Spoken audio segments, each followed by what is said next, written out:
Welcome to the American Dream Podcast, Episode 3. This podcast is designed to help you achieve the American dream, jobs, credit, home ownership, the building blocks of the American dream. Here we're going to give you solid information in an entertaining way. This episode is on credit. We're going to break this down into 3 segments: history, the impact of credit on the American dream, and tips on improving and building your credit.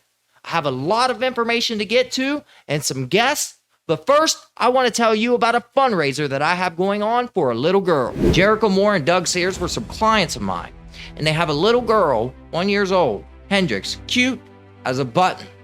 Well, Hendrix recently got a diagnosis, a very bad diagnosis, tuberous sclerosis, which is actually a rare genetic disease that allows tumors to grow on all your vital organs. Recently, because of this, Hendrix had a seizure, and the doctors are now saying this could be the new normal for this beautiful little girl. So, I've created a GoFundMe and a Facebook fundraiser. I'm asking you to go and please share that fundraiser and donate if you can. If you can afford to donate twice and share twice, do that too. All right, so me being the history nerd that I am, I couldn't resist the temptation of giving you a segment on the history of credit. This stuff is incredibly interesting, and I hope if you do get bored, you'll suffer through it enough to get to our next segment and our first guest on the impact of credit. So here it goes, the history of credit. This is an infographic from visualcapitalist.com explaining the history of consumer credit. Okay, and as it says right out the gate, credit is everywhere. We use it for buying houses, we use it for buying vehicles, even appliances. Okay, now the history of credit actually goes back as far as civilization itself. So where we find civilized human beings, we find credit systems being used. Sumer is one of the first urban areas that we know of, and it's thought that they used consumer credit or consumer loans for agricultural purposes. Okay, and as we move through, we can kind of see some of the more popular civilizations or cultures, the Roman Republic being the big one. They coined credit and being that they were the first to use paper promises. So sort of like a check. I'll give you this piece of paper in trade for gold at a later date. And this was actually referred to as satyris.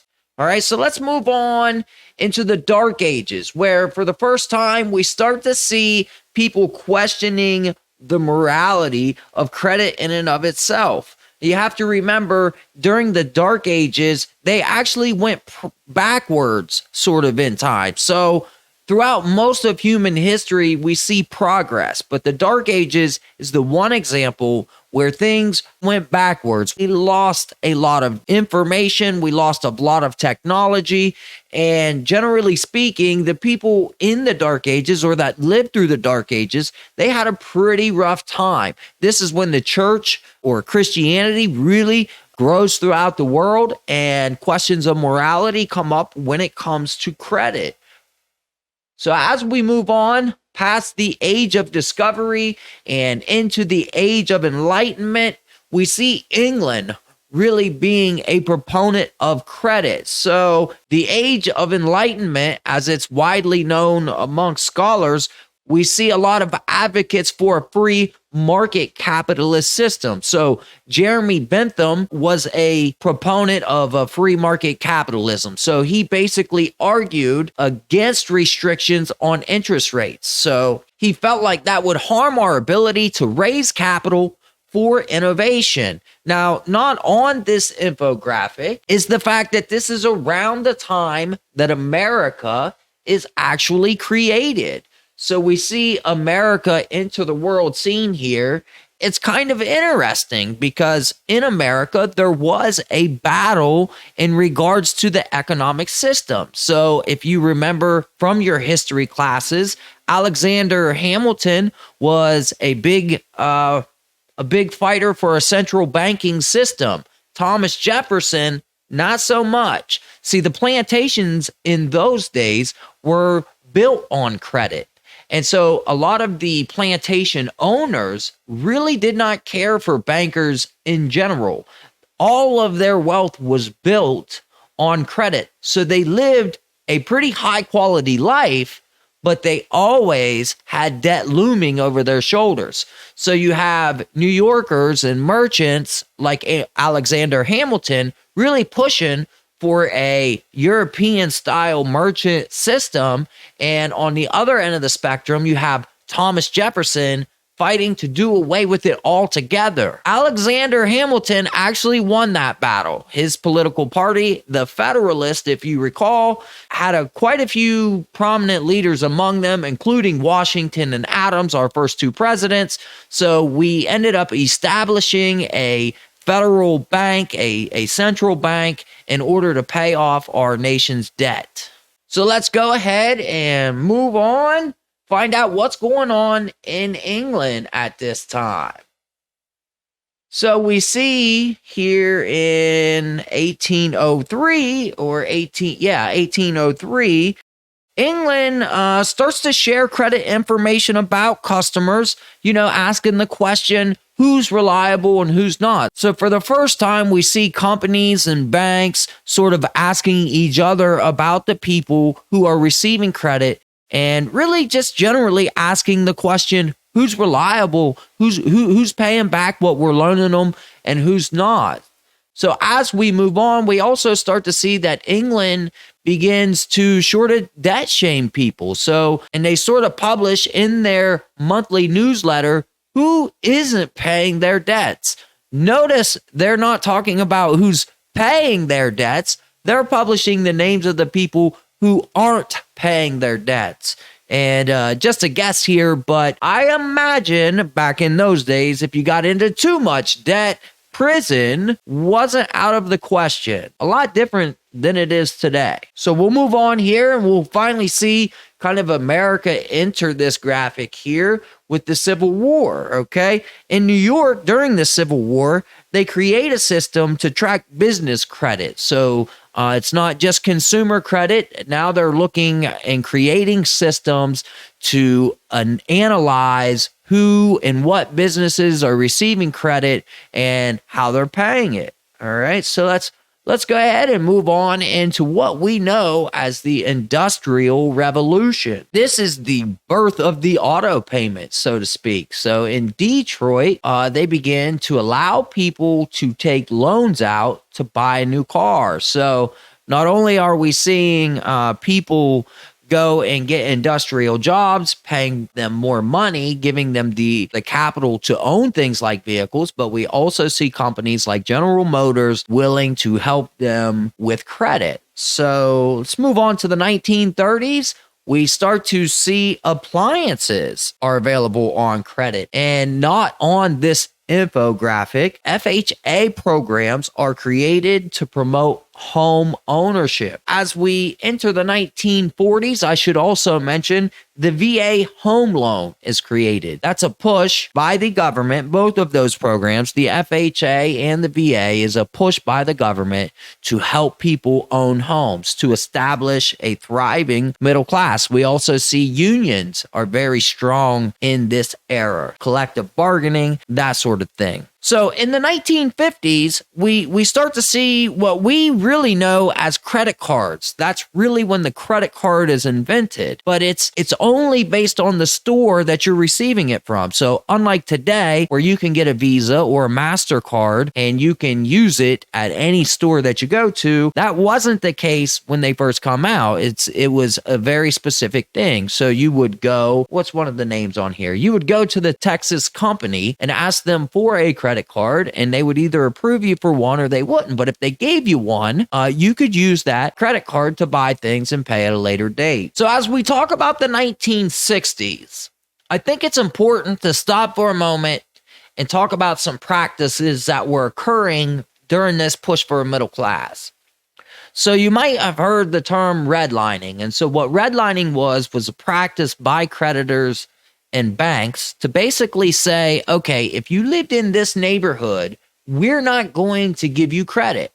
So even though FHA programs and VA programs and things like merchant credit cards were available to people, certain neighborhoods and certain communities were left out of that. So even though a middle class is really born in this time, unfortunately, not all communities are lucky enough to be a part of that. So let's go ahead and move on to the 1960s and 70s. So in the 1950s, early credit reporters used millions of index cards to sort out massive filing systems to keep track of consumers all over the country. Talk about a mess. So lucky for them, eventually when the computer is invented, they pretty much right away start studying the computer's ability to adapt to credit reporting. We start to see technology merge with credit in the 1960s. As we move on to the 1970s, we start to see advocates for fair credit. And when we move into the 1980s, we start to see the three big names that we're used to seeing when we talk about credit: Equifax, Experian, and TransUnion. So basically what happens here is they all establish universal coverage across the entire nation. In 1989, the FICO score is invented, pretty much putting us where we are today. There is a new one, relatively new within the last 15 years, called the Vantage score that a lot of people use. But generally speaking, I think most creditors are using the FICO score. So as we enter the age of information, credit comes right along in it with us. So, as I said, this infographic comes from a website called visualcapitalist.com. They have a part 2 on the modern credit industry, and they also carry a part 3. So, the part 3 is on the future of credit reporting. When we all think of the American dream, we think about owning a home, having a nice car, the white picket fence, the whole nine. Unfortunately, some communities were left out of that. Realtors would actually go, when a minority would move into a neighborhood, would go to the white folks' homes, they would knock on the door and they would say, "Hey, did you know that black family just moved in down the road there?" Which would create what they called white flight, created an environment where the white people exited the neighborhoods for the more suburban neighborhoods, and that dramatically reduced the value of the properties in the neighborhoods where the minorities moved into. Lucky for us today, there are a lot of laws against redlining and block busting. And for the most part, we don't see much of it, but it does still exist. So that brings me to my first guest that I want to bring on the show, Steve Mourer. So hopefully I didn't bore you guys to death with that little history lesson on credit, but now we're going to get into something a little more interesting. I'm bringing my guy, Steve Mourer, into the American Dream podcast. Steve has an associate's degree in business management from Zane State, a bachelor's degree, organizational leadership and development from Wheeling Jesuit. He currently is the human resource manager at a local manufacturing facility. And Steve spent 7 years with Job and Family Services as an employment specialist. This is where I kind of know Steve mostly from. You really could have been a guest on this show for the last episode, which was on jobs, but maybe at some point in the future, I'll get you on here for a jobs episode. But yeah, I watched that episode actually. It was a good episode. Talked a lot about some of the stuff we used up at the Family Services. So a lot of good resources out there people are just unaware of. But absolutely. All right, so in the 1940s, the government, the FHA and VA government programs were designed to help create a middle class through government subsidized loans. Originally, the FHA program identified urban neighborhoods as bad risks, specifically black neighborhoods, and they drew red lines around those neighborhoods, and they said, "We're not going to loan to these people." In time, the banks actually took that policy and they adapted across the board. So it wasn't just for the government loans. It became an internal policy that the banks adapted, even for things like business loans. Eventually the policy of redline was outlawed, but the impact of it is still with us today, as we see neighborhoods filled with people who have literally no ownership in their property. Can you tell me a little bit about how this disparity of wealth impacts these neighborhoods? Yeah, I think it impacts neighborhoods because it eliminates their ability to build credit and in turn own property in those neighborhoods. Most blacks don't have generational wealth to fall back on to help them if they face job loss or any kind of other circumstance. They don't have that generational wealth to kind of give them a patch through to they're back on their feet. So the only other option for them is to have to rely on the welfare system. Food assistance, medical assistance. Once they're in that system, the rules in place make it difficult to build wealth or to build credit. And in a lot of cases, it makes them complacent. They find themselves, I don't want to say trapped, but they find themselves in a situation where if they get off the system, it's even more detrimental to their well-being than if they stayed on the system. A good example of that is what I mentioned with HUD. Let's say you have a young couple, early 20s, they've got a young kid. They're not in the system. They're both working. They're both doing well. Let's say the father has a previous felony. Could be a drug charge, could be a felonious assault, something like that. And let's say he loses a job. Now they're down to one income, and they've got to get some type of help.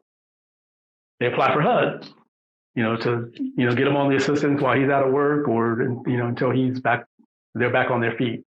In most cases, HUD's going to tell the mother, you can get on HUD. Yeah. You can live in a HUD approved apartment or a HUD approved house, but he can't because of his felony. Right. So now the mother, the female, the wife, the girlfriend, whatever, she's faced with a dilemma. Do I struggle to pay my rent, keep a roof over my family's head? Do I have to go get another job and now I'm working two jobs while he's out of work? Or do I get on HUD and he's for the most part out of the picture? At least in terms of being in the house and having that structure that child needs. So that's just one example of how it's really easy to get wrapped up in that system and then become dependent upon it or complacent. Sure. That's a good example because I think it's so common. I mean, you see that kind of thing all the time. We live in a rural Appalachia community. It's not really an urban neighborhood, but by the numbers, we're poorer here than they are in the cities. Right. As they say, the American dream never reached us. There may be people in the community that might kind of say that this is kind of proof, I guess, because we're like a predominantly white area. Some people would say that that's proof that it's not just a race thing.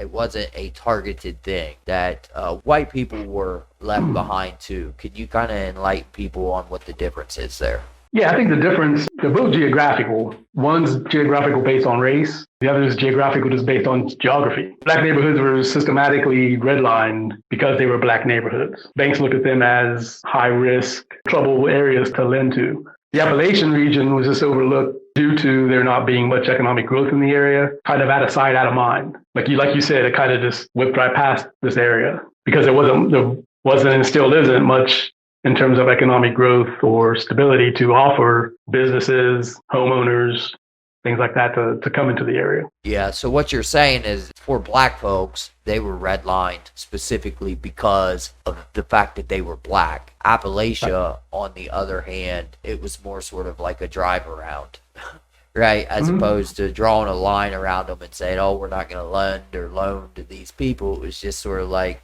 oh, well, we don't really like where they are in the country.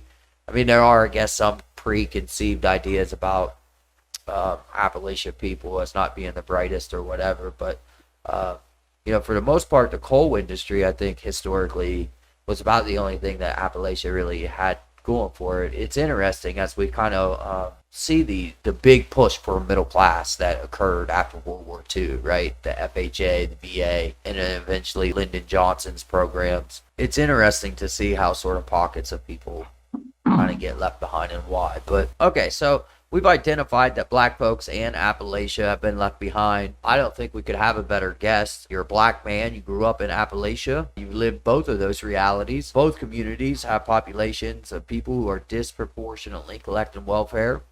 Can you tell me from like your experience working at JFS and just your upbringing in general, what do you think is wrong with the current system, and what do you think we could do better to help these communities and their citizens get off of welfare and enter the middle class? It's far too easy for people to, and I don't mean this that they're doing it on their own free will or that they're even doing it on purpose, but it's far too easy for them to become complacent. The rules are set in place almost for that to happen. I think I think you go touch on this a little bit too. It's almost impossible to build any kind of wealth, which in turn you can't build credit.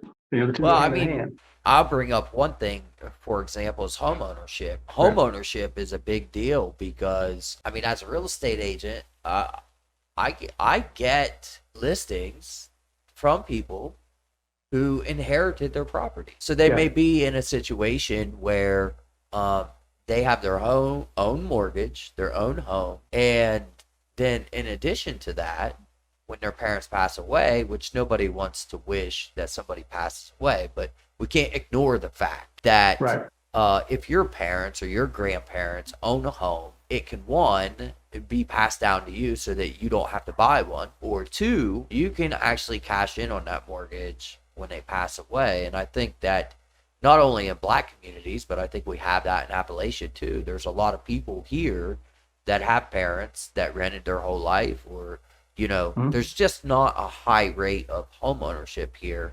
It's that generational wealth that people don't recognize. I don't think people know or think about very often, that have a huge impact. Personally, from my own experience, like going through job and family services, the one thing that was frustrating to me was the inability to save money. As you're struggling, going through college or trying to find a good job or whatever it is you're doing, you have to disclose every cent that you get, like every penny that you get. I was really honest about that because I was terrified of the idea that JC Shively would have his name in the newspaper for welfare fraud.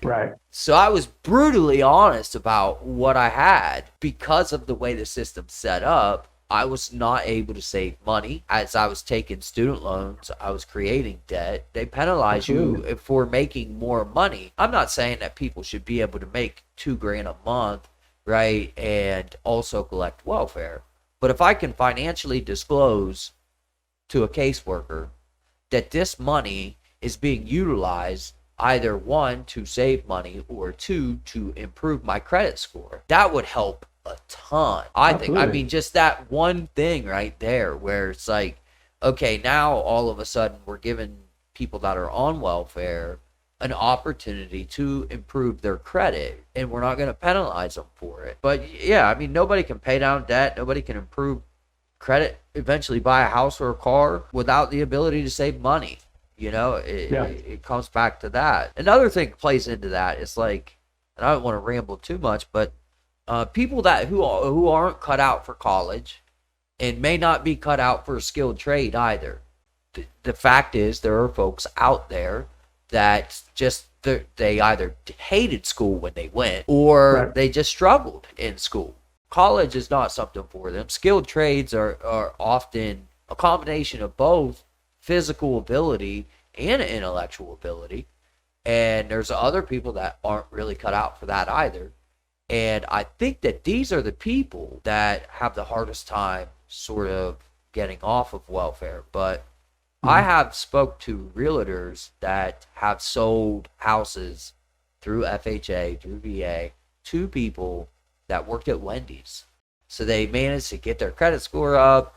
They work a full-time job. They may be the manager there, and they own a home. But it goes back to, I think, that being able to save money to improve your credit. All right, so because good jobs are vital to credit, the more money you make, the easier it is to pay down debt and improve your credit or make your payments. What are your recommendations for people out there looking for jobs? I would utilize every means possible, especially in this day and age with the internet. I mean, there's Indeed, there's Ohio Means Jobs. I mean, I'll still tout their services even though I'm not there because it's a great resource. You know, they'll create a resume for you. They'll provide you with job leads. And I know you touched on this on your last podcast, so this isn't new to the people that watch that one. Yeah, they'll help you with that that aspect of job search. I mean, there are jobs in the area. You have to put in the time. It's almost like a job finding a job. You have to dedicate and block out X amount of hours to apply for the jobs. Something that I found when I was at Job and Family Services that I would always try to hammer home to people. I would get people in and they would want a specific job, or they would see a certain job posted and say,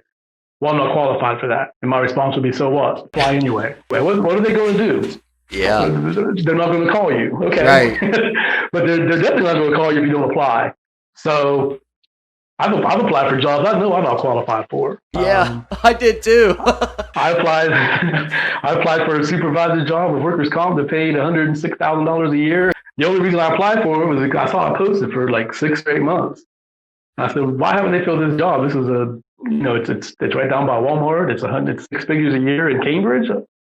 And they finally filled it, but yeah, I applied. I didn't even get a phone call, and I'm fine with that. But I wasn't going to know unless I did. If you think you're capable, I think that's the real question.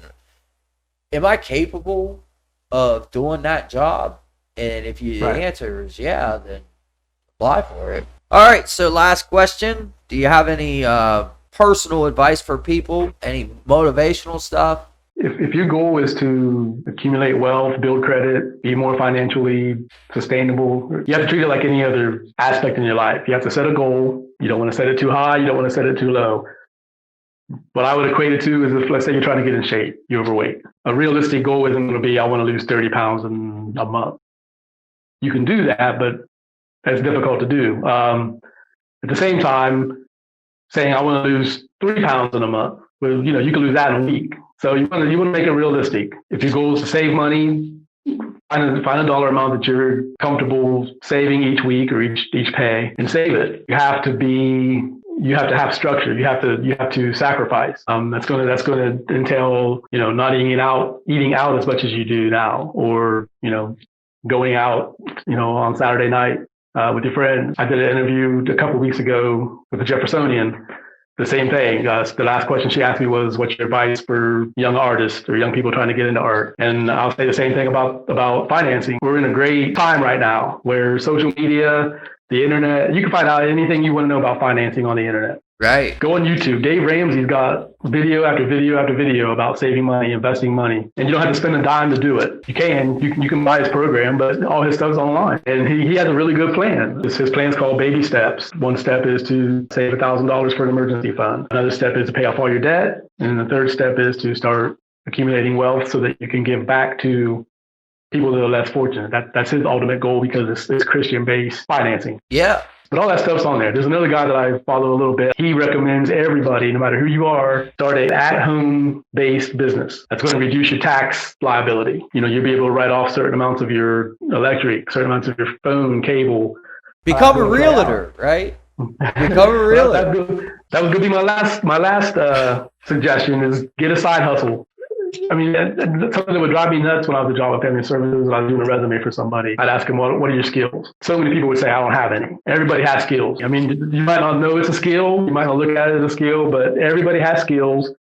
Find out what your skills are and turn that into a side hustle. There's a local hair salon that I clean every week. It takes me a couple hours out of my weekend. I go up, I knock it out, clean it up, and I get paid for that. I DJ from time to time, 4 hours on a Saturday night.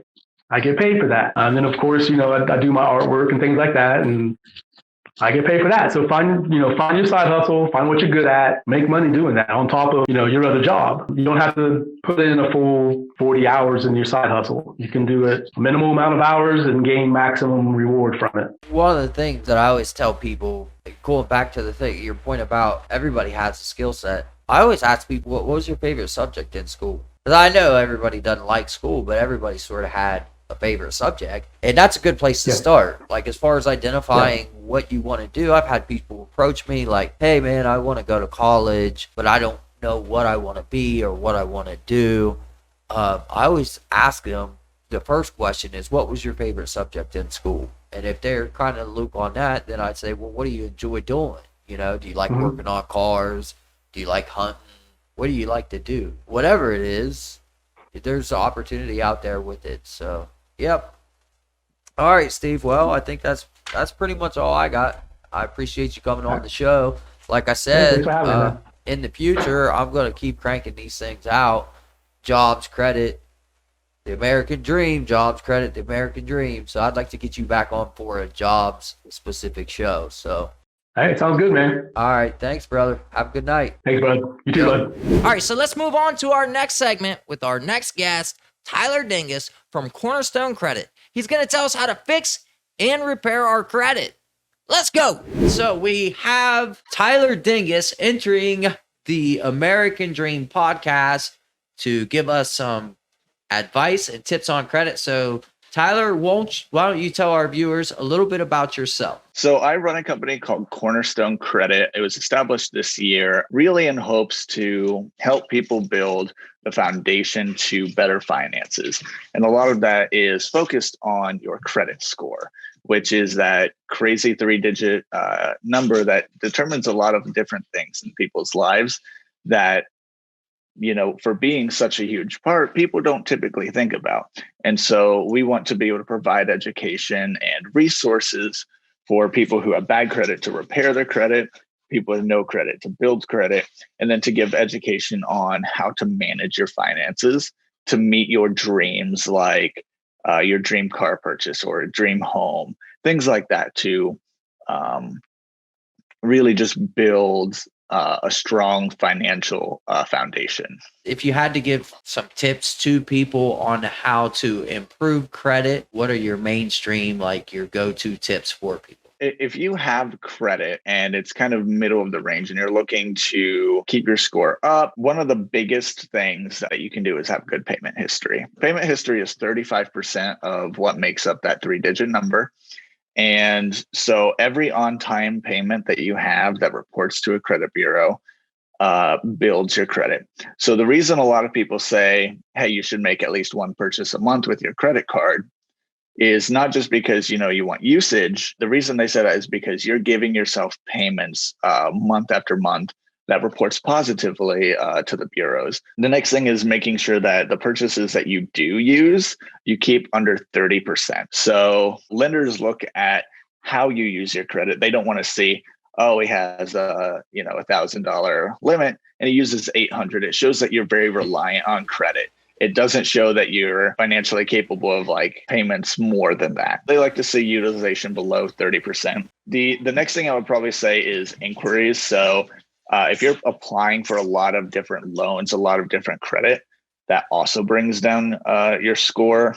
So you got basically good payment history, utilization rate, and so inquiries. So not applying for a lot of different credit. On the payment history thing, I was having a conversation with a friend of mine this week on payment history. She had established a payment plan with someone that she was in debt with, and she had an early payoff on that, and she didn't realize that not making the scheduled payments, even on like a repayment plan, could hurt her credit. So that's one thing as far as making your payments on time. You can't stress that enough.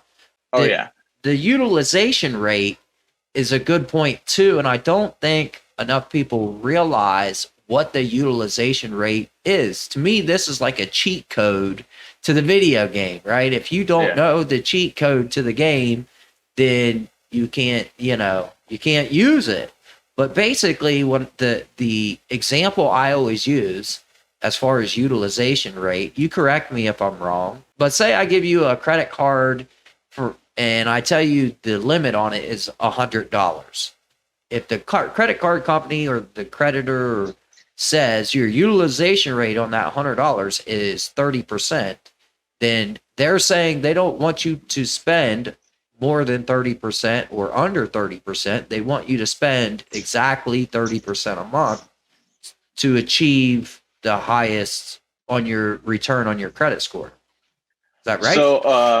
So when it comes to utilization, it's not that they want you to use 30%. You can always use like all of your credit. What they're looking at is not having long-term reliance on that. Let's say 1 month you have that $100 limit and you go and you spend $80, but before the month hits, you pay off, $50 of that. Then you're still in good range. You're still maintaining that. Okay.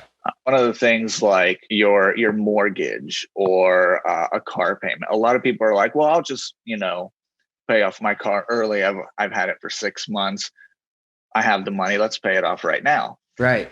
One of the things is like you're doing two things there. You're eliminating a lot of potential payment history that could have, and then what you're doing is you're closing out an account early. So like that, it's kind of a double negative when you do stuff like that. It's okay to like put a little extra forward towards it, but like paying off early and then collections accounts are an entirely different beast when paying those. The other thing I wanted to touch on is bankruptcy. Okay, so bankruptcy is one of those things where I guess when it comes to the amount of debt that you accumulate, that's kind of what you have to look at. And this might be kind of a tough one for you, but in what cases would you say bankruptcy is appropriate? That really has a lot of play on you personally. And I think one of the craziest things is like you should always speak to someone before filing bankruptcy.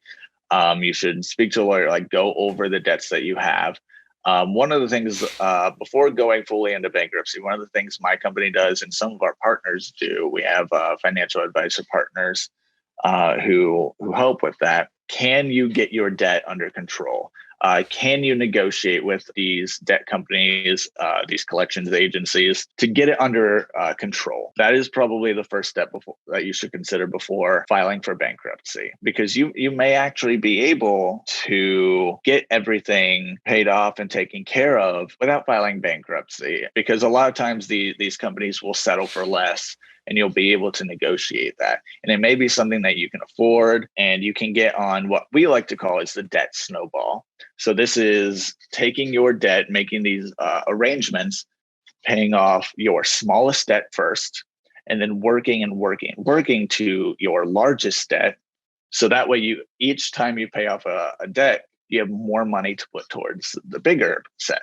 So you're making all these minimum payments, and that's the first thing that you should do before you consider bankruptcy. And then, the next thing that you should do is reach out to a bankruptcy lawyer. Now, a lot of times these guys will do it for free. They'll walk you through, see if what you are going through is worth bankruptcy, and they'll provide a lot of different tips how to go through that, because it does cost money to file bankruptcy. I've seen places as low as $500, but it can go up beyond that. Sure.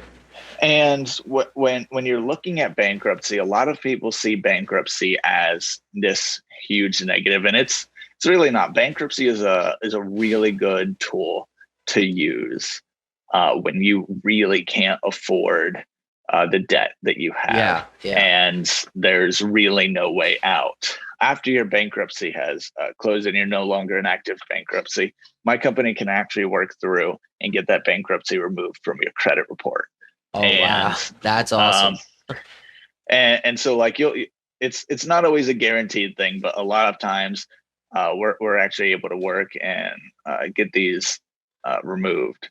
That's pretty and that's why it's always not like a bad thing, because a lot of people see as, well, I'm not going to be able to buy anything like on credit. I'm not going to be able to get this without high interest because I filed bankruptcy.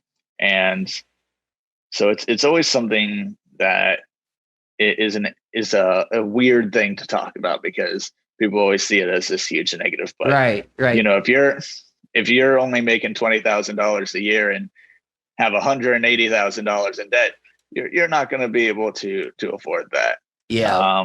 One of the things that come up in the history of credit that I thought was interesting, I don't know if you're aware of this or not, they actually used to publish your name in the newspaper for that whole community to see if you weren't paying your debt on time. And I think that was probably the precursor to debtor's prison, but just an interesting little fact that, they would debt shame you before they threw you in prison for it. So we are Yeah. bankruptcy, the whole system, the way it's set up today, we're fortunate for that. So you brought up the steps as far as like starting with the little payments and going up to the bigger payments. There's a lot of technology out there today, a lot of applications, mobile apps and whatnot. I know my mom, I think she's a huge fan of Credit Karma. Do you have one that you recommend specifically? So Credit Karma is probably a tool that I use when I first talk to people in consultations, is to give you a general idea of what your credit score is. Probably one of the big disclaimers that I like to give people is Credit Karma isn't a credit monitoring site. Credit Karma is actually there to sell credit cards. Anytime you go into the app, you'll see that. But it's a fantastic tool because it does give people education. Credit Karma is probably one of my favorite sites, as long as you're not clicking on the offers all the time. Right. What my company does for all the monitoring is we actually have you pull your full credit report. So there are 3 bureaus, which is TransUnion, Experian, and Equifax. Yep. And I believe Credit Karma gives you TransUnion and Equifax. So it doesn't give you the Experian score. And then there's this whole other level of FICO scores, which 90% of lenders use FICO. And Credit Karma gives you something known as Vantage 3.0. Yep. And your score between FICO and the Vantage 3.0 can be anywhere between like 20 points and like 50 points.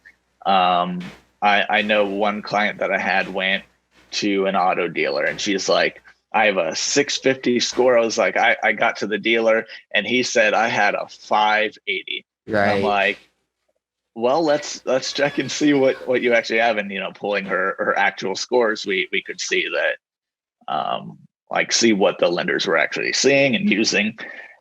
So Credit Karma is a great tool to be able to see where your credit score is, but it is always a good idea to pull your actual report and look at your FICO scores. Well, I think that's pretty much all the questions that I have for you. So that's Tyler Dingus, Cornerstone Credit Repair. Is that correct? That is correct. Appreciate your time. And I hope you'll come back on the American Dream Absolutely. podcast in the future. So there it is. Tips on how to improve your credit. Now, I got to admit, I had some reservations about paying people to help you improve your credit. So much of bad credit is rooted in having a bad job. This is why I do jobs episodes. It's hard to pay down debt. It's hard to improve your credit when you're literally living week to week.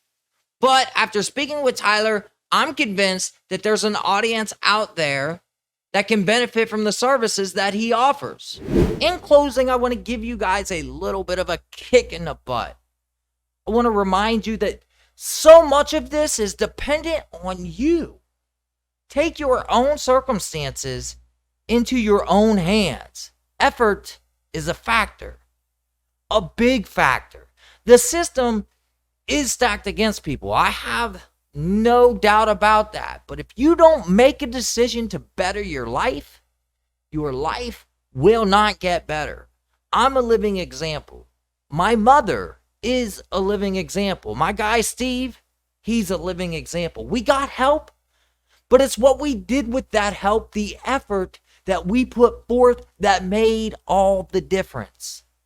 You have to take control of the trajectory of your life by asking questions like, where am I going to be at 5 years from now? And what am I doing right now to get there? I hope you all have enjoyed this episode of the American Dream podcast. I'm hoping soon to turn this into a different platform. Less graphics, less music, but more talk with people in the community. Our next episode is going to be about homeownership, the buying process. So we've talked about jobs, we've talked about credit. Now let's talk about how to cash in on all that hard work. Stay tuned for the third and final episode of the American Dream podcast as you see it now. After the next one, I'm going to try and take this thing live. So remember, I'm JC from Perry Real Estate. If you're selling a house, I'm your guy.